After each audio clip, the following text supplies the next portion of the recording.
physical examination of urine, and we will go to the chemical examination of urine.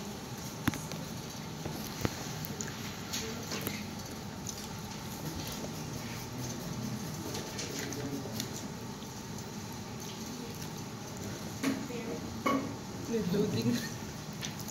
Hachiko. Ito kasi Hachiko.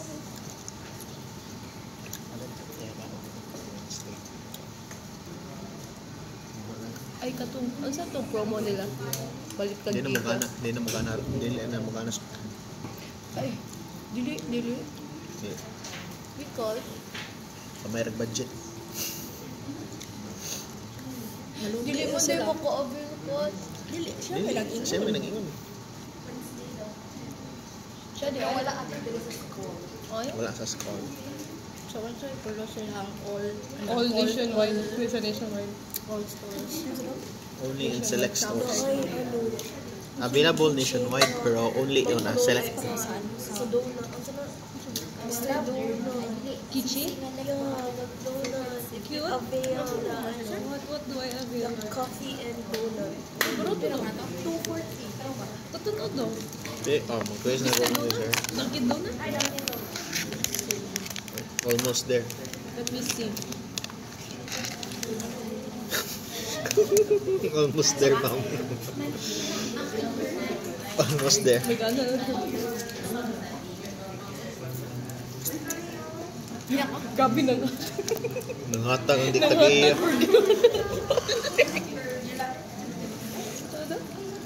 My bad. My pulse. Patanaw. At kay ako may sakit ka. Ay, saan? Pwede ka? With wing. Ito mo sisi. Leg mo. Pananghid niya. Mukha ako nananghid. Naghatag siya. Gibalik lang niya sa iyong sarili. So it's for the Nanghatag sa tag-iya. Ganun. Salamat. So at the end, for our objectives, this lecture, at the end of our discussion, we will be able to identify the parameters included in the chemical examination of urine and know the importance of the detection. First is chemical examination of urine.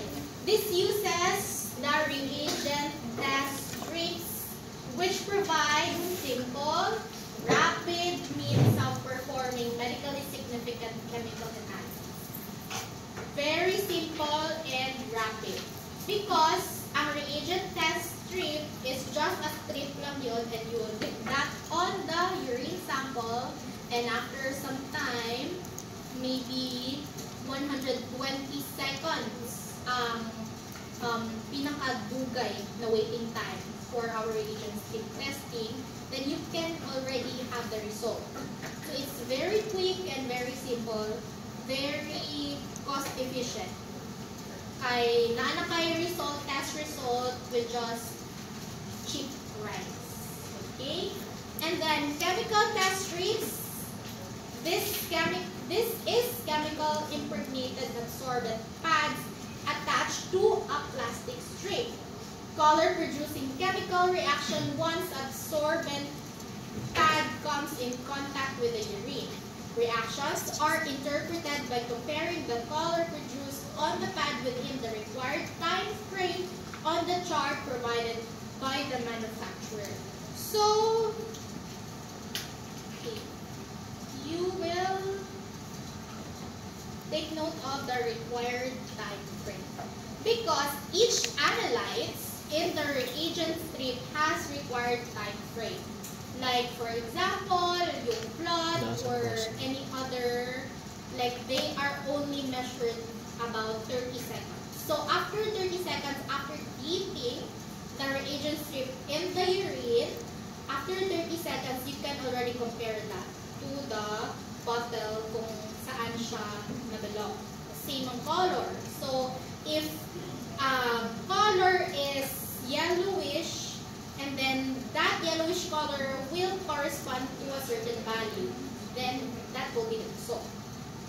However, there are also analytes na it could be a So that's 2 minutes. That is leukocyte test tube. So longest time. So you will still wait for up until 2 minutes before comparing it to the bottle kung saan you will correspond the color to the value that is in the reagent strip bottle. So it has the required time and on the chart provided by the manufacturer. Because different manufacturer, like brand of reagent strip has different interpretation. Okay, because some manufacturers have different color ng kanilang indicator. But it's still the same, pero ang shade lang ba? Shade of color is different from every brand to other brands. So you need to follow what brand you are using. Katulak po ang interpretation na yung follow. No other interpretation to follow. Only what is the manufacturer's guide na yung ginagamit. Okay. So, there are error caused by improper technique of reagent strip. There is also the proper technique of doing the reagent strip method. Although this is a very simple, very easy, pero dapat you need to be careful on doing this as well. Because these are the reasons. Form elements sink at the bottom in an unmixed urine. So it is important that if you transfer the urine sample from the container into the test tubes, and if you do not mix it, then there could be a false positive or false negative result. You can mix the sample na nandoon pa siya sa urine container. Because if magpasag specimen, sometimes it will take a longer time for you to examine the urine, so nagsettle down na ang mga sediments. Therefore, before transferring it to the test tube, you need to mix it in the container, swirl, and then para ma-disintegrate ang sediments, and then transfer it to the test tube, then do the reagent strip method for testing. So again, it is important to mix urine in the urine container before transferring it to the test tubes for testing. Next is strip remains in the urine in a longer time that will allow the leaching of the reagents in the pad. So, dili duga yung butang. It's, I think, 1 second or less than 1 second lang ang pag-dip. So, this is the urine test tube, and then the test strip, like, murag, ano lang siya? And then that's all. Like, quick. Para daw, dili mag-bleach ang pads. Because ang mga pads, it looks like one reagent strip. So, dito yan sila. Dikit-dikit lang yan sila. Okay. Like, anak sila kadikit. So, in order na dili sila mag-bleach with each other, then quick lang ang pag-dip ng reagent strip. Another is run over of urine between chemicals due to excess urine. That is also important. That is why it is also important na i-blot ang urine in the tissue paper. Okay. So, well, this will be demonstrated on your laboratory class. But if this is the test tube, dito, ang urine strip, after dipping it, ipatouch mo siya dito. Ito, ang edge ba. So, for example, this is the edge of the test tube. Then, nandito, like yun na. Like, ipaagi pa niyo siya diri sa kaning surface para ang excess urine mawala. Okay? So, after dipping, halimbawa, diri ang test tube, So ano ko siya, i-touch ko siya nito para walang excess urine. And after that, you blot it in the tissue paper para walang joy mga urine. Para dili mag-run over. I-run over ang urine between chemicals. Kani. So for example, naana siya diri ang urine. Tapos if excess ang urine, pwede siya mag-transfer to another chemical test which cause interferences with the analytes. Okay? Next naman is prolonged reading of the reaction. Again, there is specific time for each analyte. So for example, if 30 seconds lang gamit ang specific time allotted for that analyte, then you will read the result in 30 seconds. Because if prolonged, it could cause false negative or false positive result. And then light source naman, if dili maklaro ni mo og ano, tanaw ang color if too dark in your room. So your room or the laboratory should have enough light for us to see what exactly the color is in the reagent strip. So we can compare it correctly with the standard. Next is holding up the strip when comparing into the chart. It's in the medtech side na. Kanang mamali mo o compare ba. Imbes na sa glucose toll na compare mo siya sa protein. So, it's our fault na if that happens. Okay, another one is the interchanging of color charts from different manufacturer. Okay, again, different manufacturer has different interpretation. For example, ang other manufacturer, nandito ang blood niya na-analyze, tapos dito ang SG. Tapos, malay mo in another manufacturer, nagkabaliktad. Dito ang SG, dito naman ang blood. So, if you are using this brand, then only use this brand in interpreting results. If you are using another brand, then use the same brand in interpreting results. Because different manufacturer, different interpretation, and different arrangement of colors. Next is performing chemical strip right away on a refrigerated specimen. Because these reagent strips have these enzymes. And enzymes are very sensitive with the temperature.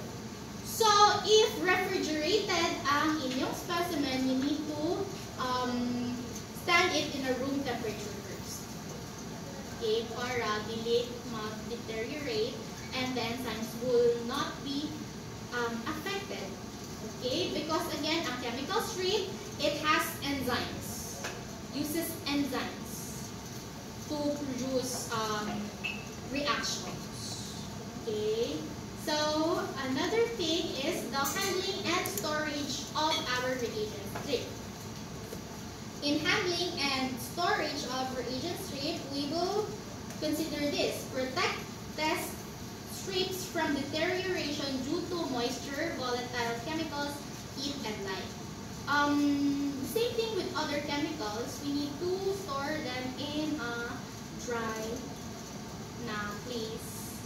And dili siya super init and then not direct to sunlight. Okay? And then strips must be stored at a room temperature below 30 degrees Celsius. And do not refrigerate test strips, please. Do not. Ang storage niya, kaya na lang siya dira. It's either sometimes tupad lang siya sa microscope, sometimes in the laboratory. But nalagay siya sa table, visible lang siya in the table, in the clinical microscopy na section inside the laboratory. So we do not refrigerate the reagent strip. Do not refrigerate because again, it has enzymes and enzymes are very sensitive with temperature. Okay, next is always check the expiration date of the strips. Of course, always expiration date because if expired na ang reagent strip, it means na ang chemicals na ano ito kay dili na fully doing its purpose. Okay, na ano siya, weak na ang kanyang reaction. That could cause false negative or false positive result. So always check the expiration date of the reagent strip. Quality control for reagent strip is just testing it, comparing the urine samples if it's still working good. Okay. Now, ang confirmatory testing is just use different manufacturer. If you want to confirm your result, then use different manufacturer. For example, kaninga brand kay positive siya for blood. So if you want to confirm na positive yun siya sa blood, then you will use another brand of reagent strip to really confirm that that patient is positive in blood. Okay, so ang confirmatory testing again is using different manufacturers. Now these are the chemical examination ng mga parameters. We call it parameters. There are 10 of them. This time na ay some manufacturer has additional parameter which is ascorbic acid. What is ascorbic acid? Vitamin C. Yes, because vitamin C could interfere with other analytes such as blood or glucose. So if ever you can see na positive si blood or glucose and then positive then si ascorbic acid, then that could mean na there is an interference that is caused by vitamin C. So it could be a false negative or positive result due to the analytes na affected by ascorbic acid. But not all manufacturer has this ascorbic acid na additional reagent. But basic na mga chemical examination is this 10 parameters. However, meron ding test strip na 4 lang. 4 lang siya. Mas tipid siya. But normally used in a routine analysis, routine urinalysis is this 10 parameters of reagent. So let's go to the parameter proper.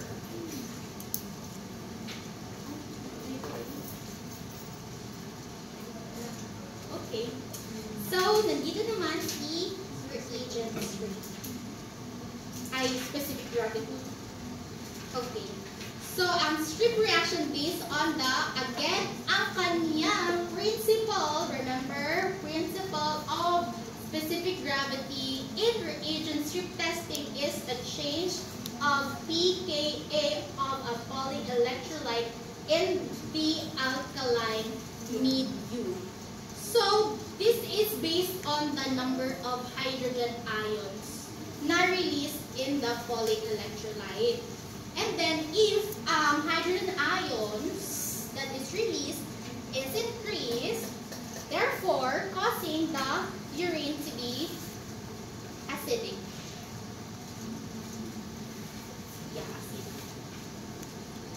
And ang change na color is caused by the pH change. Okay? So, change of pKa, it's about the hydrogen ions from the polyelectrolyte, and then if there is an increased concentration of urine, there is also an increased hydrogen ions, causing the urine to be acidic. Low or high ang pH in acidic. Low or high? Low. Low. Okay. Low pH. Tapos, urine is acidic and then low ang pH, causing the change in color of the reagent strip. So, for example, you can see I have told you kanina na ang increment is, increment difference is 0.005. Next is 0.010. Ang normal value is 1.002 to 1.025. 35. If ganit, 1 na yan siya, that's abnormal. Or could mean that the sample is water. Okay, so ang normal value lang is 1.002 to 1.035. So, basically, ang imuhang lowest na mabutang sa result is this 1.005. If ever na ang gani 1, nang grabe na gid kaayo ka fail ang kaniyang urine sample, then you go to the microscopic examination. Because if na sediments under the microscope, then you can assure na, ay okay, this is urine. Just, low lang SG. Pero pag tanaw ganin mo sa microscope, it's all clear, walay ganap, then it could mean that the sample is just water. And then ang indicator niya is brown thymal blue on the pad that measures the change in pH. So it's the brown thymal blue. This one man ang kanyang like basic color. So if there is a change in pH, then it could range from this blue up until yellow. Okay, that's for specific Mario agents.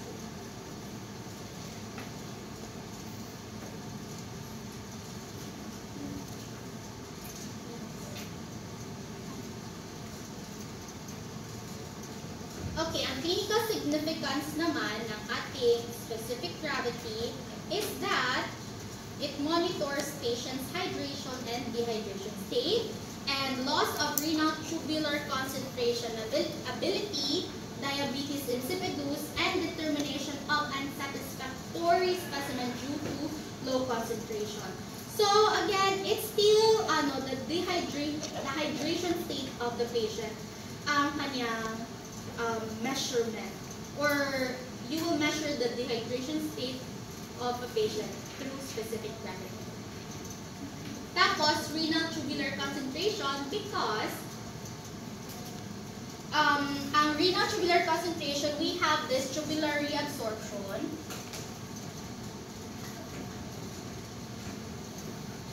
One of the functions of our renal system is the tubular reabsorption. And in this part, you will, there is an acid-base balance of our body, and the water reabsorption.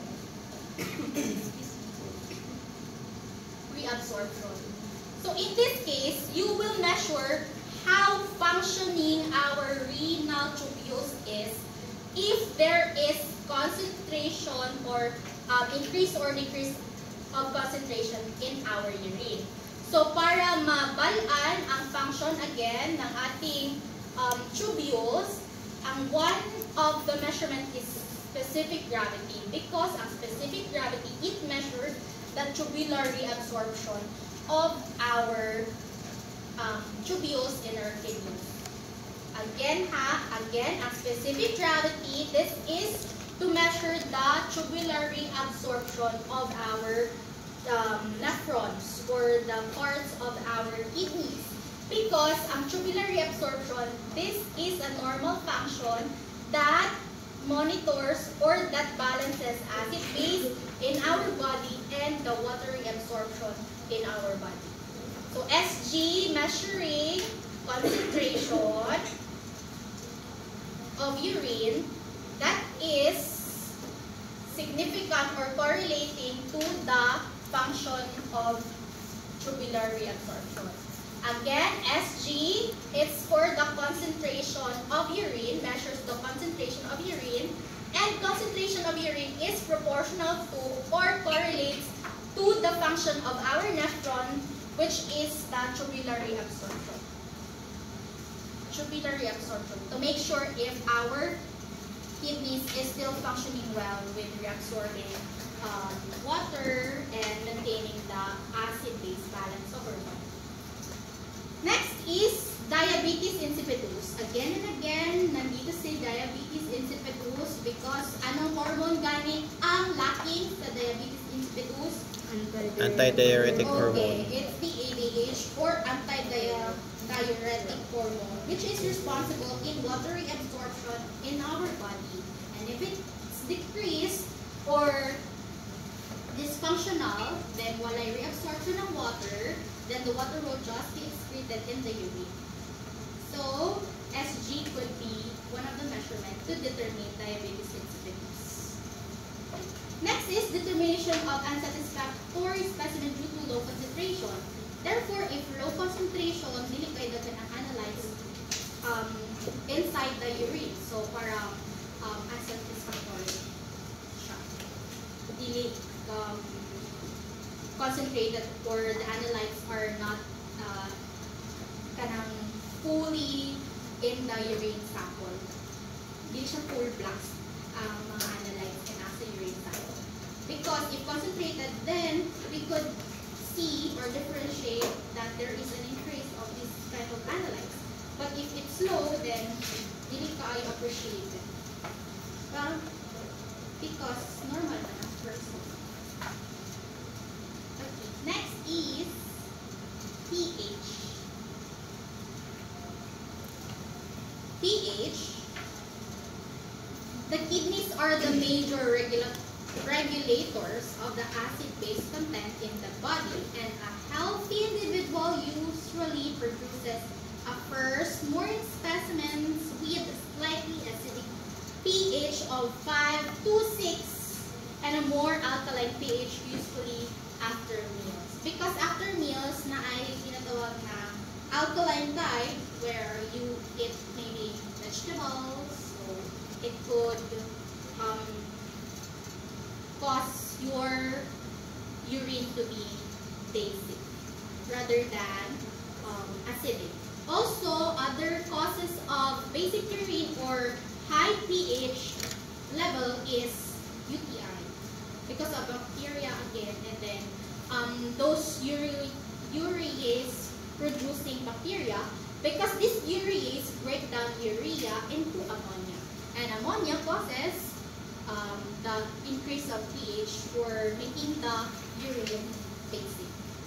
So in UTI, napoy alkaline type. Alkaline na urine.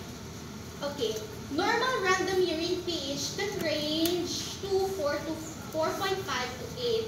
Consequently, no normal value is assigned to urinary pH. So parang walang normal value ang meron sa pH. However, we will take note na if acidic, we will think of this is from the first morning specimen. If naman basic, you can think of na bago lang taon si patient, or there could be possible urinary tract infection. So that's for pH. And again, sometimes too alkaline kay basin adult ay ganang i-water lang sa patient ang iyang urine sample, because not enough iyang urine sample, then i-additionalan niya of water. So that could cause kanang differences in the pH level of our urine. So still, ang increment niya is 0.5. Probably 5.5. But usually it's 0.5 ang increment for each content. So the clinical significance of pH is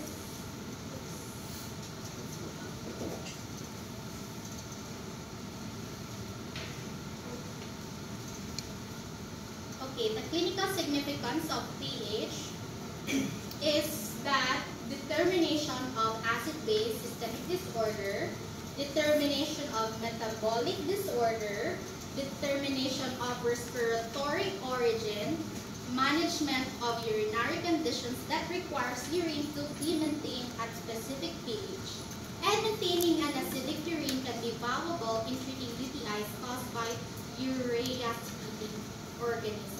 So if there is a urinary tract infection, we would encourage the patient to have an acidic urine so that to treat those bacterial infections. So maintaining an acidic urine. So here then, acid-base systemic disorder, I don't know if naka-discuss na mo sa CC about this. Have you discussed acid-base balance? Mas ma-appreciate na ninyo sa CC because there is like respiratory na acid, cause ng respiratory ang acidity or cause ng kidneys. So it's either the lungs or the kidneys that causes the acidity or ang basic na pH ng ating body. Well, that's good to know. Good. Okay. So this is the reagent if proper.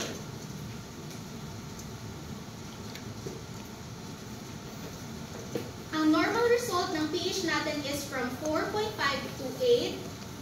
Freshly excreted urine does not reach above 8.5 in normal or abnormal condition.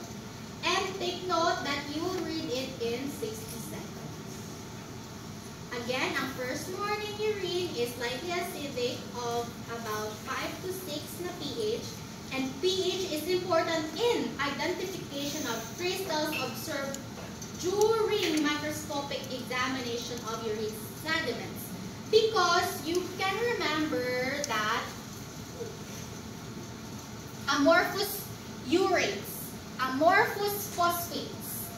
So these amorphous crystals, it is dependent in the pH, acidity. Because if naamoy same lang magulog dagway ang usually amorphous urates and amorphous phosphates, usually same lang din sila og dagway under the microscope. But you can differentiate them both with the pH level. Okay, pH level. If it is acidic, then it could mean that that is amorphous urates, if acidic. Now, if the pH is basic, then that could mean that it is amorphous phosphate. Okay? So, you still need to correlate the results. So, hindi lang basta-basta ang work as a method. You need to correlate things. Even though you will see na simple naman kayo reagents different. However, in result na releasing of result, we need to correlate things.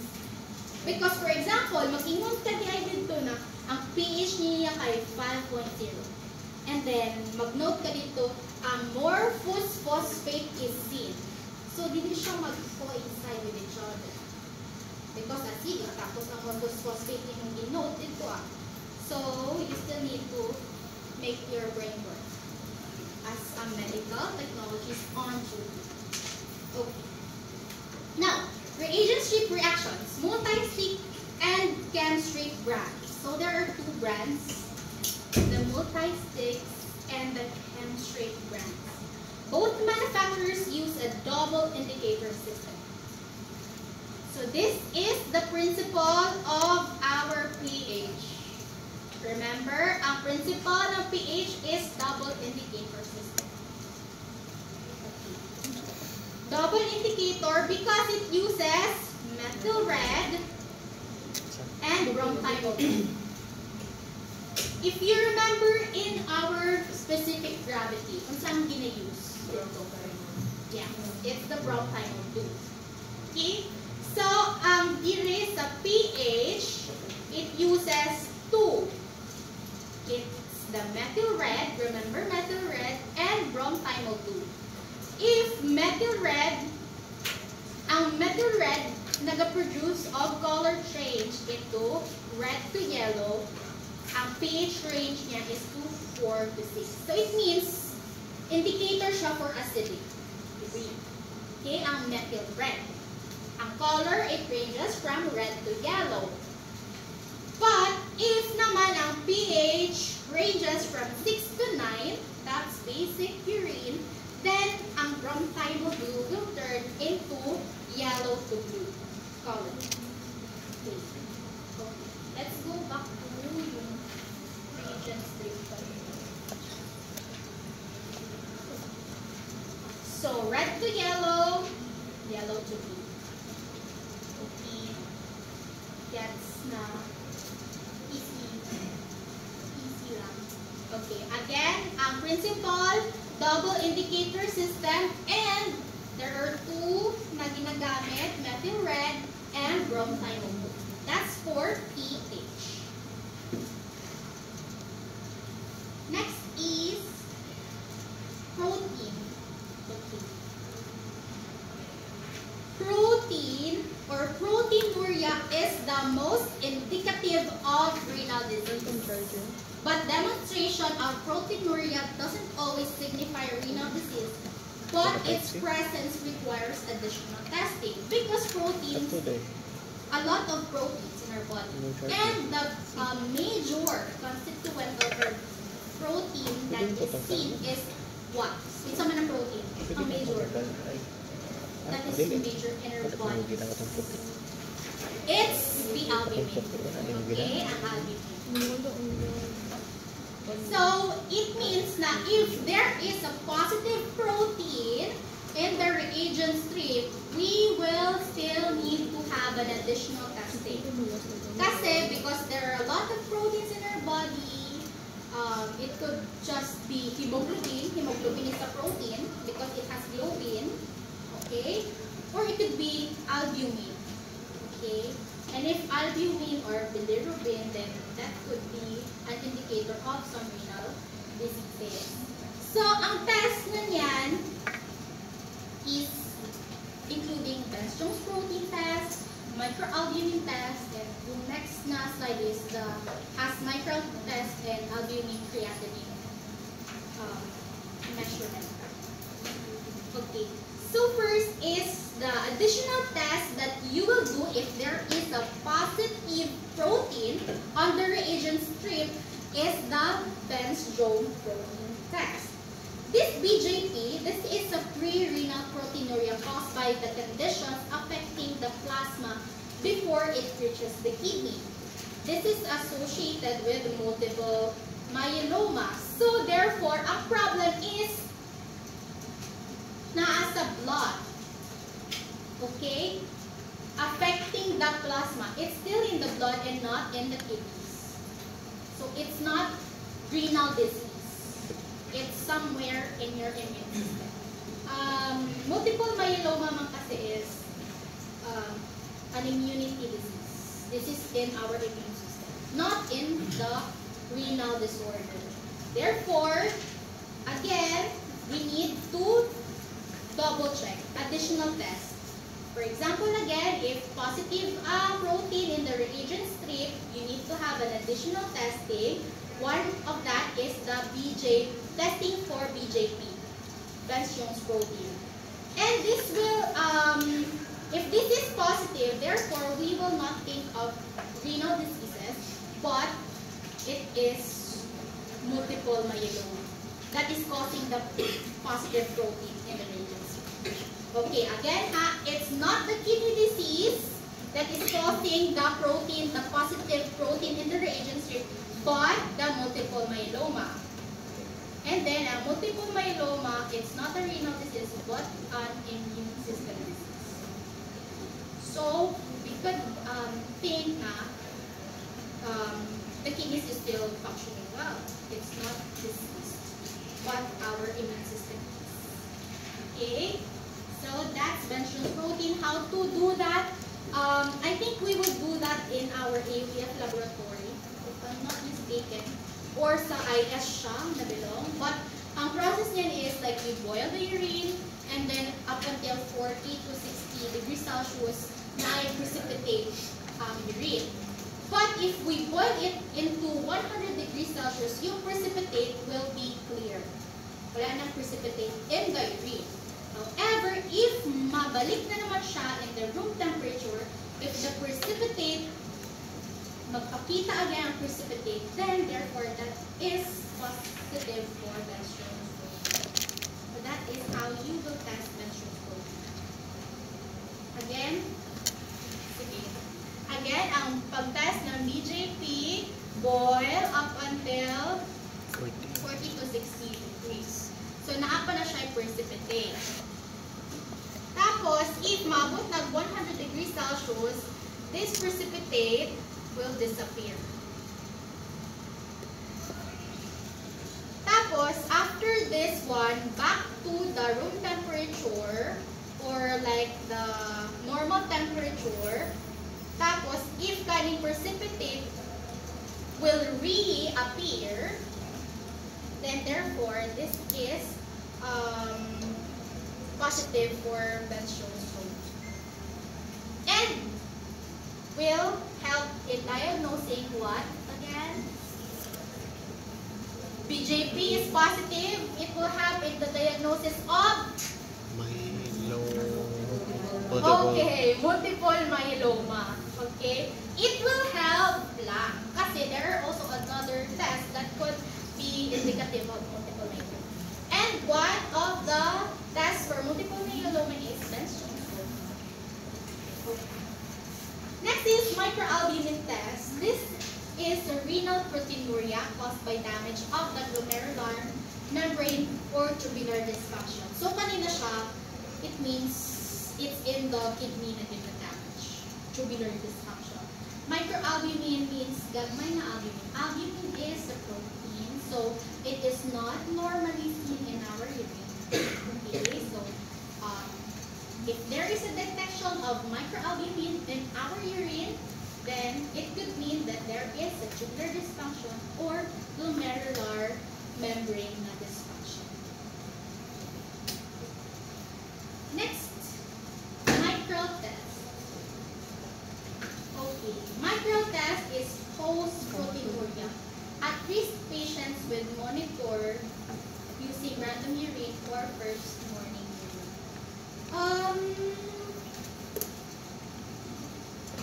It's just like testing of the microalbuminuria, ang micro test. It's the same with the microalbuminuria test. It measures still albumin. Yeah, albumin. Ang micro. Next, ang albumin creatinine ratio. This is comparing the level of albumin to the creatinine excretion. The albumin reading can be corrected for either overhydration or dehydration in random urine. So, albumin creatinine ratio, i-compare mo lang ang result ng albumin and creatinine from the name itself. Pani siya, hindi siya absorbing. Pero I won't discuss the solving. Naapa ni gihapon siya in the laboratory. This test is still kanang asked by the physician. ACR test. So, ang albumin and creatinine. Creatinine is like more, hindi na siya normally, pero ano lang siya, it measures the concentration of urine. Indicative of concentration of urine. Ang albumin, it's really not in the urine, normal urine. So, it measures na how much daw ang albumin is leaking into the urine that is adjusted in the urine concentration. Because, again, ang ating creatinine, na siya fair amount that is released in the urine. Fair amount lang. However, ang albumin should not be in the urine. Normally, it stays just in the blood. Okay? Tapos, if there is too much na albumin that is appearing in the urine, that could mean an early kidney damage. So, it means na if ang urine concentration, i-compare mo ang concentration of creatinine to albumin.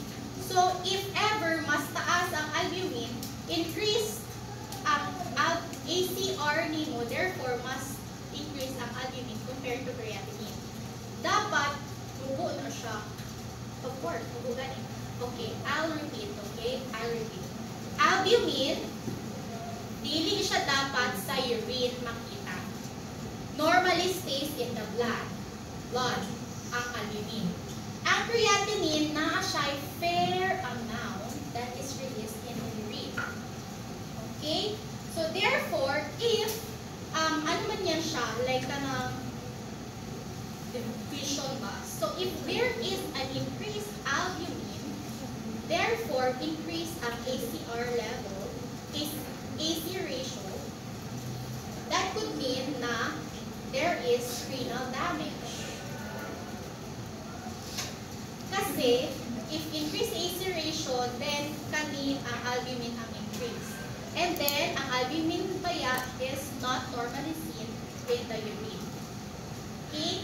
So, if ever taas ang kaning creatinine, tapos normal lang or taas gyapon ng albumin, so it's still fine because nag-correlate siya sa creatinine. Kasi if taas-taas, it could just, like, parang division man siya, no? So, parang normal lang pa rin ang kanyang result. So, it's still not indicative of renal damage. So, kapag taas ng albumin or gamay ang creatinine, therefore, mag-increase ang AC ratio, then indicative of renal damage. Again, if taas ang albumin, normal lang ang concentration ng creatinine, this will result to increased AC ratio, indicative of renal damage.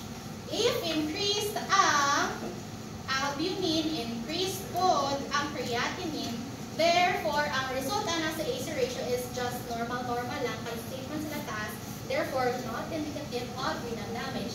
However, if there is a decrease of creatinine, tapos normal lang na albumin, this could also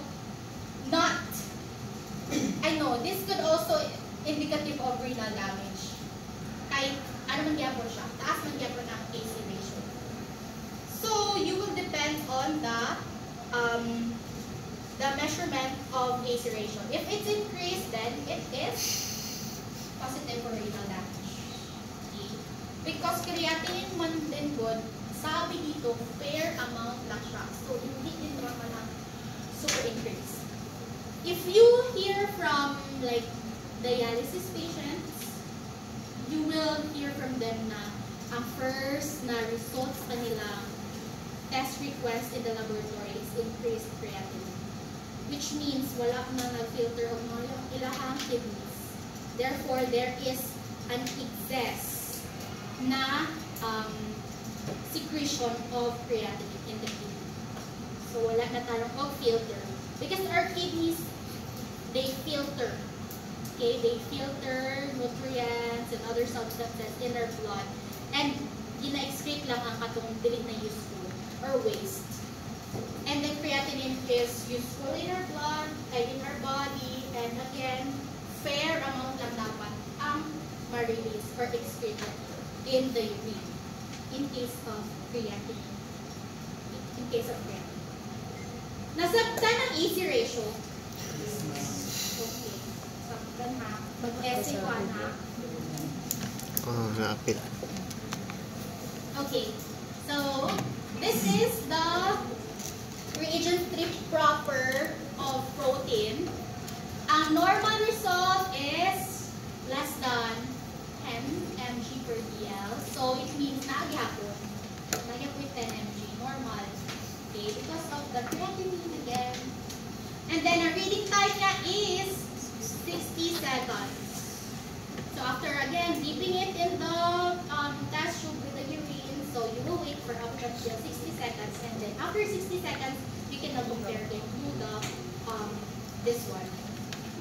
In the reagent strip bottle. Proteinuria is often associated with early renal disease, making the urinary protein test important part of any physical examination. Normal urine contains very, very little protein. Okay? Ang principle ng ating protein is, I think, wala na sulat dyan, is the protein error of indicators. Take note again of the principle of our reagent strip. And for protein, it's protein, easy to remember, kaya siya protein error.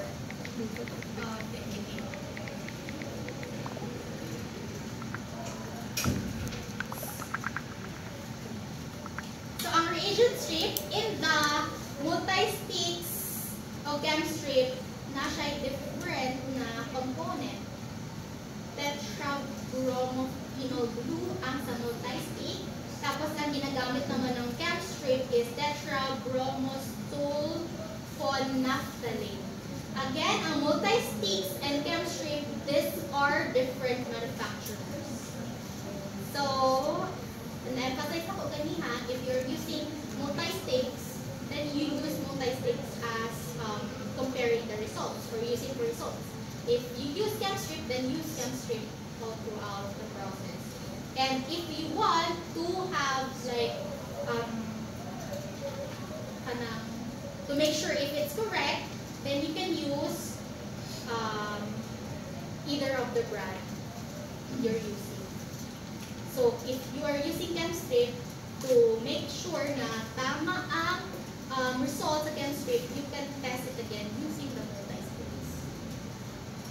So both indicators appear yellow in the absence of urine. As the protein concentration increases, the color progresses through various shades of green and finally to blue. Actually, this shade's good, like we still memorize it. Like we are encouraged to memorize this. Yung mga colors kanina, yung from red to yellow, yellow to blue. What is that then? Ano like? To red to yellow, yellow to blue. Ano like yun? Anong gina-measure na parameter nun? pH. Yeah, pH. So, in cases of protein, it's just in the shades of green to blue. Okay. So, yeah, still memorize. Need ko try memorize. Although, makita naman siya sa sa reagent strip. Pero for examination purposes, you need to memorize. Okay. Ang readings naman, they are reported in terms of this one. Negative, trace, 1+, 2+, 3+, and 4+. So, katong ganiha, if you can remember, it's in numerical na measurement. Right? Kaya gani, pH, it's in numbers. Ang SG, it's in numbers. However, in proteins, you will use the trace, 1+, 2+, 3+, and 4+. Dili ni gamiton ni 0.131 You remember, what's the ganitong need na correction in determining SG, measuring SG? Oh, ano sa siya? What is the method na gigamit na correction? Oh, why in measuring SG?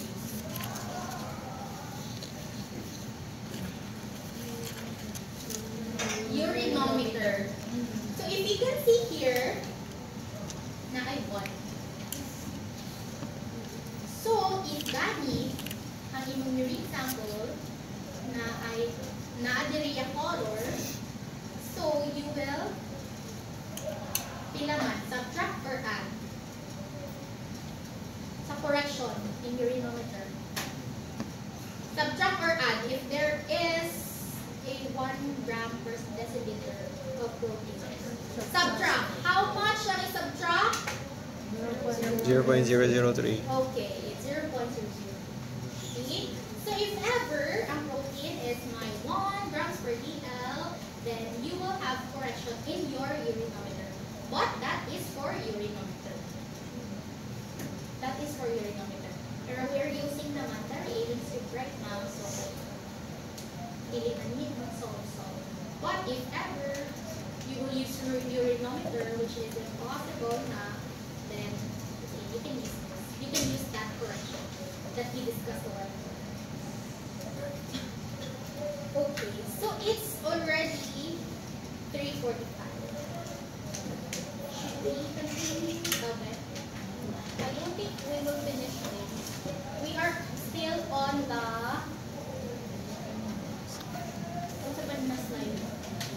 16 out of 35. So I don't think we will finish this. If dili gani nato ni matapos, we will discuss this on our laboratory class. So for those 3 C's, section 3C, I'll just record or you can sit in sa Thursday na class namin. That will be on the 25th. Wala. Okay, 25th. Ay, 25th, 28th. Okay, kasi walang klase sa 25. Walang klase sa 21, so no laboratory class on the Thursday. However, full pack ang 28 natin. Because we will discuss this one, Experiment. additional renal function, Doc and experiment. we will do the physical and chemical examination. So please prepare, purchase a urine collector na container. Okay, bring that urine. Yes, yeah. Ha? Tama yan. Tama, oh yan. And then for Ubus? Necessary? everyone, Mag-request ah. you can, mag-assign na lang mo kasi magdalag 1 big container. Maybe 1 liter. Yeah, 1 liter na empty bottle para i-mix all together na kami. So, Yi, kalingaw. Kalingaw. Lemon juice. Murag loto-loto ang tagjis. So I think I'll end the discussion with just protein. We will discuss glucose next meeting.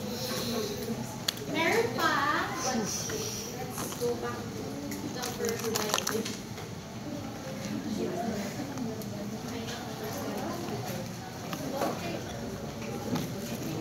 Ako yung pasko yung dinahi. Okay, so we're done with pH. We're done with Proteins. Next is We are done with specific gravity. Para lang ba? Okay, so wala pa we din. still need to discuss Oof. for 7. 7 of the parameters. Okay. So yeah, that's just it for today. I will be sending the PPTs for yung lang, lesson kanina. So the physical examination pa, and if you're asking when will be the quiz, I'm thinking nasa exam day. Before you take the exam, you will take quiz. Ay, no. Okay na. Pinaserve ako. Any question, any clarification? Pinaserve ako kung wala na yung oras. Ay, sa kuha na namin. Any questions? Sa exam na lang. Before you will take. Stress?